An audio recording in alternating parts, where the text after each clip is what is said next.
Bonjour chers scorpions, petit tirage bonus pour savoir quelles vont être les énergies de cette semaine et quel est le message que je dois te passer aujourd'hui. Alors, pourrais-je avoir 3 premières cartes pour connaître les énergies? Donc on a la tour, on a le 6 de denier.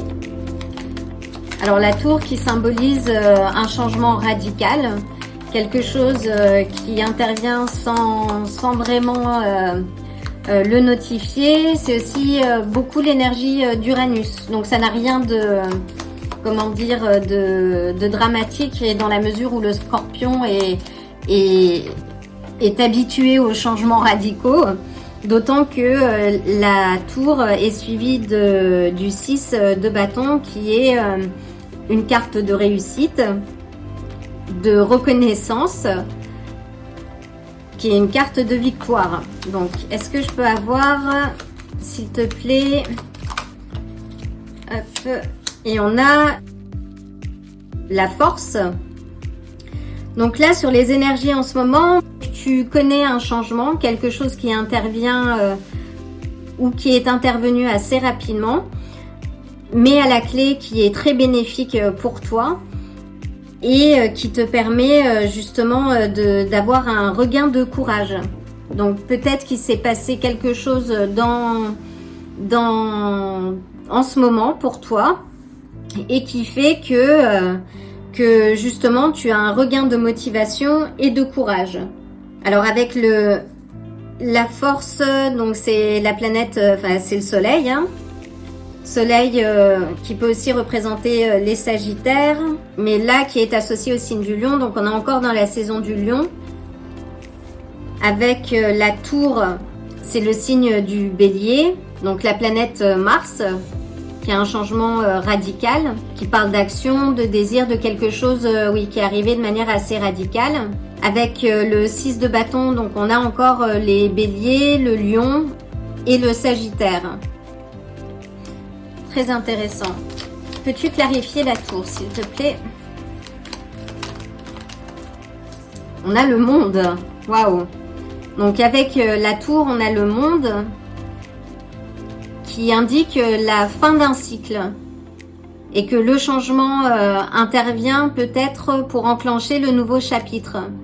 C'est une carte aussi de succès. On est sur le signe du poisson. Il y a quelque chose qui s'est passé et qui marque la fin d'un chapitre.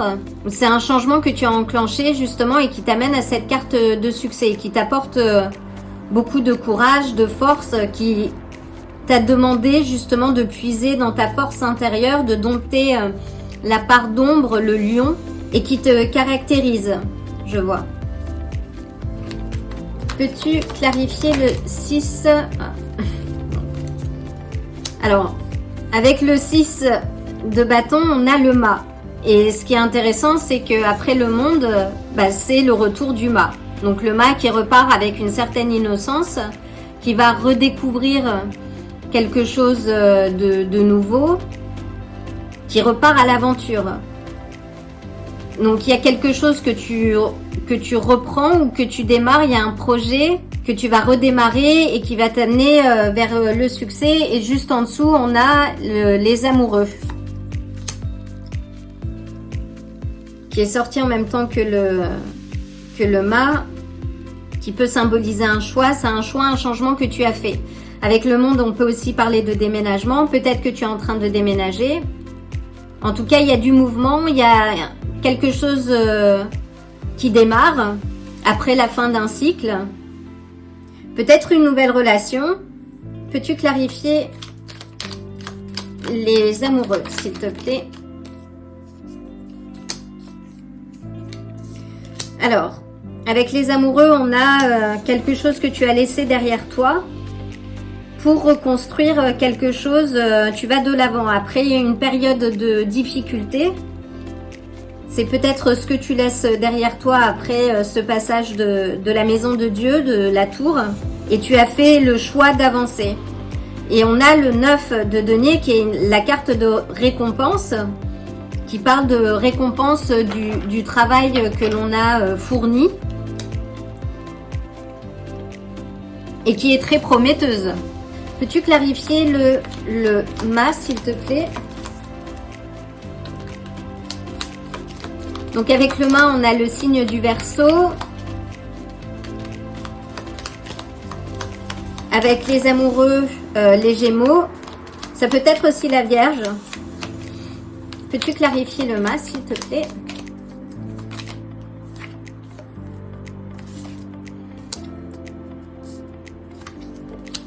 Alors, le mât intervient, parle de lourde responsabilité, de porter un peu le fardeau, mais qui amène à la victoire. Et la victoire, on a encore qui est le fruit du travail que tu as engagé, de ton investissement. Là, tu as un retour sur investissement. Donc, le mât, oui, c'est un démarrage après ce temps de fardeau. Et tu redémarres justement vers quelque chose de plus victorieux. Peux-tu clarifier le 4 de bâton? Donc le 4 de bâton qui peut parler de famille, qui peut parler de maison, de tout ce qui a trait à la maison. Oui, je sens qu'il y a un déménagement, il y a quelque chose de nouveau. Peux-tu clarifier le 4? Et on a le 6 de denier. On est sur beaucoup de cartes victorieuses, ce qui est très positif. Donc le 6 de denier, c'est sur l'aspect de donner et de recevoir. Donc là, on arrive à un certain équilibre.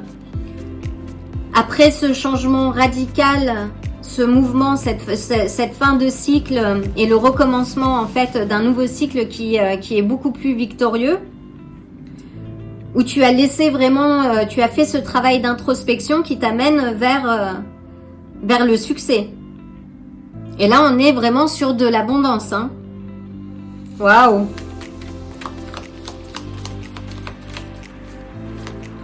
Est-ce que je pourrais avoir une clarification sur le 4 de denier encore, s'il te plaît? Donc, on a le 7 d'épée. Alors, le 7 d'épée, tout dépend de la manière dont on va... dont cette carte intervient dans la lecture. Généralement, on parle de mise en garde contre des activités dissimulées. Et là, en même temps, et c'est comme ça qu'elle est revenue, dernièrement dans une lecture également. C'est plus sur l'aspect de joie, de joie et qu'on peut considérer comme quelque chose de joie, de retrouver un certain enthousiasme par rapport à ce que tu es en train de faire, de ne pas trop te prendre au sérieux, c'est ce que j'entends. Et que la victoire, en tout cas la stabilité, n'est pas volée.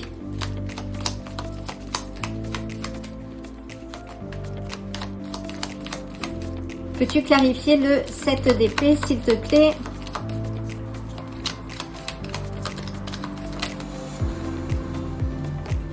Et on a le roi des coupes. Donc le roi des coupes, c'est la stabilité émotionnelle. Là, on est sur quelque chose d'un équilibre retrouvé, de l'ancrage. Peux-tu éclaircir le roi des coupes, s'il te plaît?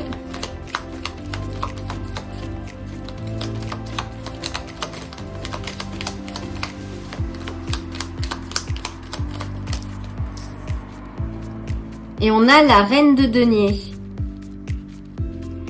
Donc oui, il y a une certaine stabilité d'ancrage, stabilité émotionnelle, j'entends. Avec la reine de denier, on est sur un ancrage et une figure maternelle également. Une figure qui est aussi attachée à sa forme, son indépendance. Il y a un équilibre qui revient. Mais c'est le 7 d'épée, donc qui parle, oui, de peut-être d'être un peu plus joyeux. Peux-tu m'apporter une dernière carte pour le 7 d'épée, s'il te plaît? Et on a la reine de bâton.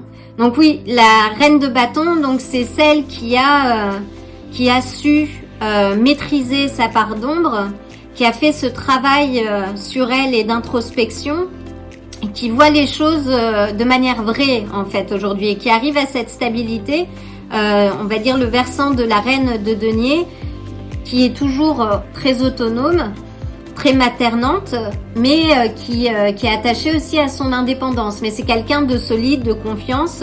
La reine de bâton, oui, c'est quelqu'un qui est déterminé, qui réussit ce qu'elle entreprend, qui inspire.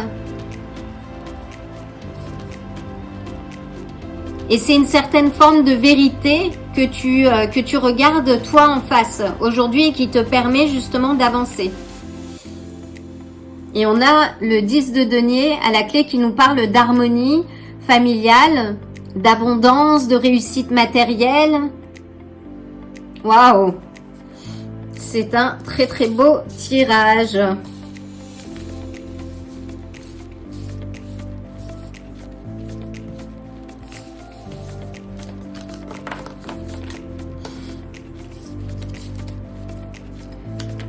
Donc, puis-je avoir 3 dernières cartes pour le message.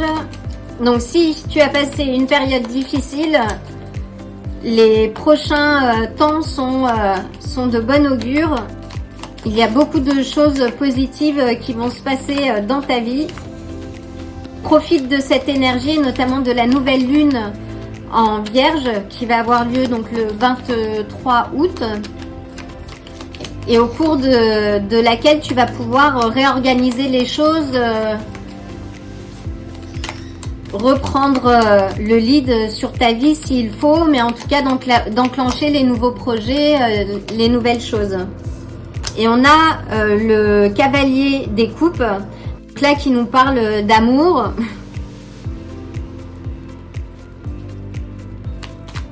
Puis-je avoir une autre carte? Il y a sans doute de l'amour qui va arriver dans ta vie.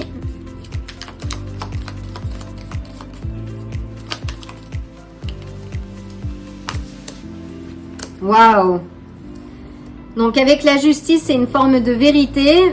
On a encore une fois le 10 de denier qui nous parle d'héritage, de famille, d'abondance, une sorte de récompense de cheminement. Et là, il y a un nouvel amour qui va se présenter et qui peut aussi t'indiquer qu'aujourd'hui, étant donné que tu as changé justement le cours de ta vie et que tu as entamé un nouveau chapitre, que tu es peut-être prêt ou prête à te réinvestir dans une relation de couple. Et la justice donc nous parle de vérité. Si tu es dans des affaires, en tout cas tu obtiens gain de cause.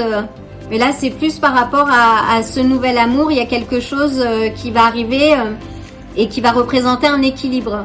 Tu retrouves un équilibre que tu avais sans doute perdu après la tour. Et la tour qui est encore là. Donc oui, tu retrouves l'équilibre après cette phase chaotique. Et on a le mât aussi qui revient.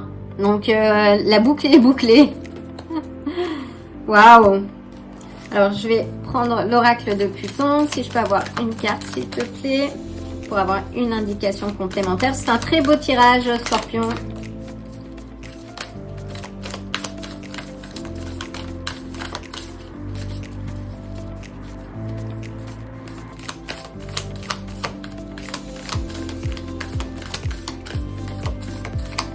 Donc, avec la justice, on est sur le signe de la Balance. La planète Vénus. Avec les coupes, ça peut être signe d'eau, cancer, scorpion ou poisson. Et avec les deniers, donc on est sur le signe de la terre, avec les taureaux, vierge ou capricorne. Et on a le griffon, magnifique carte. Donc le griffon, c'est la super conscience. En gros, c'est une créature mythique que vous avez sans doute vue dans Harry Potter, qui a les pattes et les ailes d'un aigle et le corps d'un lion, et qui est le symbole de pouvoir, mais aussi de protection impénétrable. Donc là, il y a une sorte de justice divine. tu récoltes le fruit de ton investissement. Après les temps de difficulté, tu es protégé et ça indique que tu as un moment rare de ta destinée et qu'il faut que tu fasses attention aux signes autour de toi. Et que tu as toutes les réponses, en tout cas, tu as le pouvoir de transmuter l'ombre en lumière. Waouh! Magnifique, magnifique. Voilà, chers scorpions, j'espère que ce tirage t'a plu. Like la vidéo et abonne-toi si ce n'est pas le cas. Partage la vidéo avec quelqu'un qui a peut-être besoin d'entendre ce message. J'en profite pour t'envoyer le plein de bonnes énergies et de l'amour et je te dis à très bientôt. Si ce tirage t'a plu, like la vidéo, abonne-toi et active la cloche pour te tenir informé des prochains tirages. À bientôt!